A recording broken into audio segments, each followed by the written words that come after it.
Solve कर भी लिए होंगे आपके पास। मैं अब आपको एक नई आइडेंटिटी बता रहा हूँ जिस पे बेस आपका क्वेश्चन नंबर 22 है आपके पास, जो आप सॉल्व करोगे आपके पास। और वो आइडेंटिटी आपके पास है कि आपके पास that is the relation between the vector and scalar product आपके पास, कि वेक्टर और स्केलर प्रोडक्ट के बीच में भी एक रिलेशन होता है आपके पास, और उस रिलेशन को हम कहते हैं Lagrange identity. Again I am repeating आपके पास कि वेक्टर प्रोडक्ट और स्केलर प्रोडक्ट के बीच में आपके पास एक रिलेशन होता है। उस रिलेशन को हम एक आइडेंटिटी से शो करते हैं, that identity is called Lagrange identity आपके पास, ठीक है। और वो आपके पास होती क्या है, देखो मैं आपको प्रूफ करके दिखा रहा हूँ।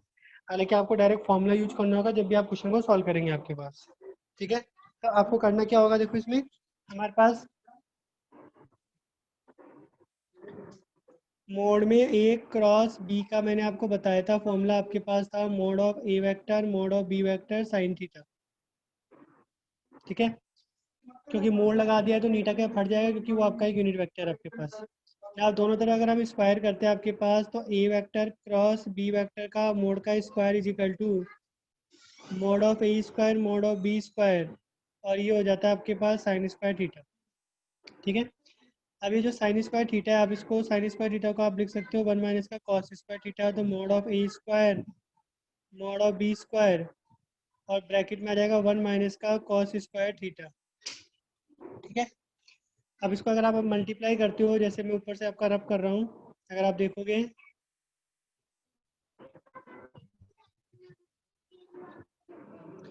तो अगर आप इसको मल्टीप्लाई करोगे तो mod of A vector cross B vector का square is equal to mod of A square mod of B square minus mod of A square mod of B square, और साथ में कॉस स्क्वायर थीटा आपका ये बन जाएगा, ठीक है। अब ये आपके पास बन जाएगा, तो इसके बाद हम इसको इस तरीके से रिप्रेजेंट कर सकते हैं, कैसे, देखो आपका मोड में A vector cross B vector का मोड का square is equal to mod of A square mod of B square minus, इसको आप लिख सकते हो mod of A mod of B cos theta इस पूरे का होल स्क्वायर। अब ये जो पूरे का होल स्क्वायर, अगर आपको ध्यान होगा तो स्केलर प्रोडक्ट में इसी को हम A vector dot B vector से रिप्रेजेंट करते हैं। तो आपके पास फॉर्मूला बन गया A vector cross B vector के मोड का square is equal to mod of A square mod of B square minus का A vector dot B vector का होल स्क्वायर आपके पास। तो ये this is the relation between the vector and the scalar dot product के आपके।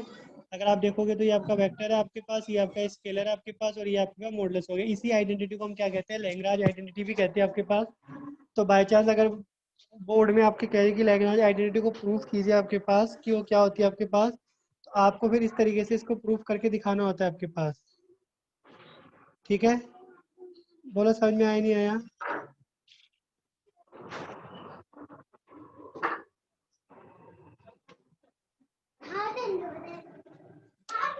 तो आपको डायरेक्ट ये रिलेशन ध्यान में रखना है आपके पास। रिलेशन आपके पास क्या है, अगेन मैं रिपीट कर देता हूँ। रिलेशन आपके पास जो है A vector cross B vector के मोड का square is equal to mod of A square mod of B square minus A vector dot B vector का होल स्क्वायर,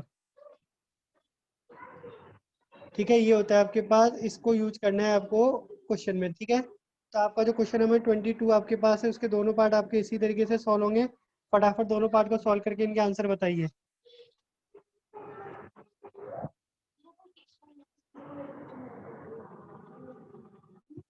आपके पास आप 23 की देखो। 23 को हम लोग किस तरीके से करेंगे आपके पास, आपको शो दैट करना है आपके पास। देखो आपके पास एक तो था मोड में A vector cross B vector का फॉर्मूला, अगर हम बात करें आपके पास, तो आपको बताया mod of A mod of B sine theta, ठीक है। थीटा क्या फट जाएगा क्योंकि मोड लगा रखा है। और ऐसे ही आपके पास A vector dot B vector का फॉर्मूला बताया था mod of A mod of B cos theta, ठीक है। अगर मैं अब दोनों को डिवाइड कर दूं आपके पास, अगर दोनों को डिवाइड करेंगे आपके पास, तो ये दोनों पार्ट तो कैंसिल आउट हो जाएंगे। तो mod of A vector cross B vector divide by A vector dot B vector is equal to sine upon cos क्या होता है, tan थीटा होता है। क्रॉस मल्टीप्लाई अगर आप करोगे तो A vector cross B vector का जो मोड होगा आपके पास, वो आपके पास क्या हो जाएगा, ए वेक्टर डॉट बी वेक्टर, और साथ में आपके पास क्या हो जाएगा, tan थीटा हो जाएगा आपके पास। तो ये आपका आंसर निकल कर आ जाएगा। बोलो क्लियर हुआ नहीं हुआ ये।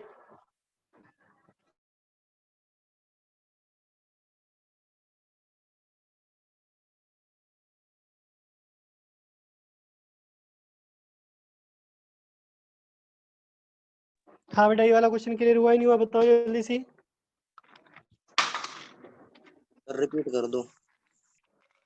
देखो स्क्रीन पे दोनों के फॉर्म में लिख के डिवाइड किया है जस्ट।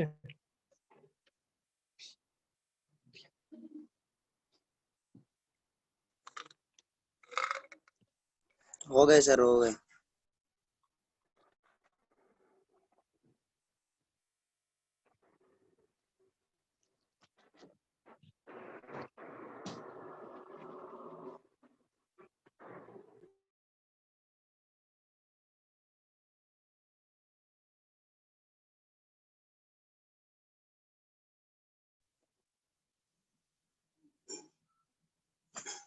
इनपुट के पॉइंट। ठीक है, क्वेश्चन नंबर 23 मैंने बता दिया आपके पास। 24 आप सॉल्व करके बताइए फटाफट कैसे सॉल्व होगा। एक बेसिक सी प्रॉपर्टी यूज हो रही है, सॉल्व कीजिए आप लोग।